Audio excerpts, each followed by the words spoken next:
expirent et ceux qui sont encore dans l'attente des nouvelles, de leur habitation, qu'ils ont dû quitter dans l'urgence encore ce matin, et ils ne savent pas du tout ce qu'il en est advenu.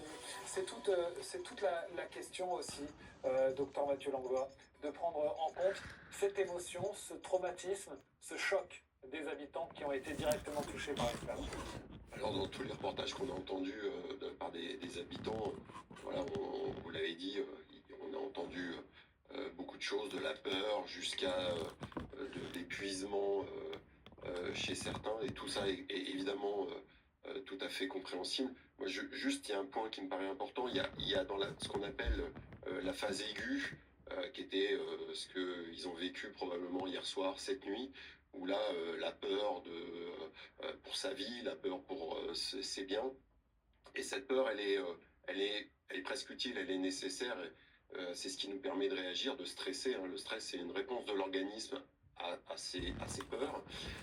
C'est nous, avec lucidité évidemment, ce qui nous permet d'analyser une situation, un risque, et d'avoir le comportement adapté. Et ça, évidemment, c'est là-dessus que on travaille, et les professionnels, on connaît ça.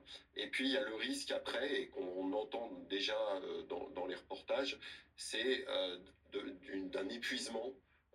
Qui là, par contre, est quelque chose sur lequel il faut essayer d'être très vigilant, parce que c'est là où s'installent tous les risques psychologiques. En particulier, on parle souvent de psychotraumatisme. Il faut bien dissocier la réaction de peur à la phase aiguë de la phase ensuite, une forme de chronicité de cette angoisse, cette anxiété, et qui là conduit à des pathologies comme le psychotrauma.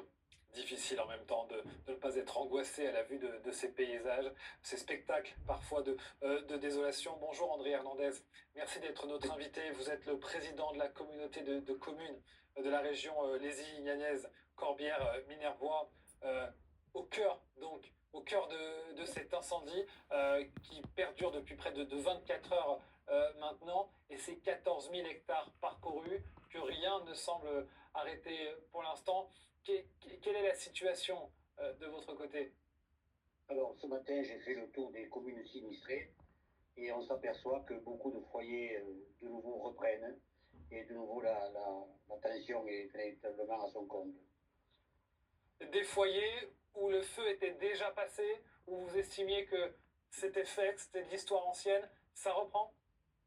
Alors, c'est des feux un peu partout, il y en a de multiples, c'est ça qui rend la situation très difficile. On s'aperçoit que beaucoup de forêts qui entourent nos villages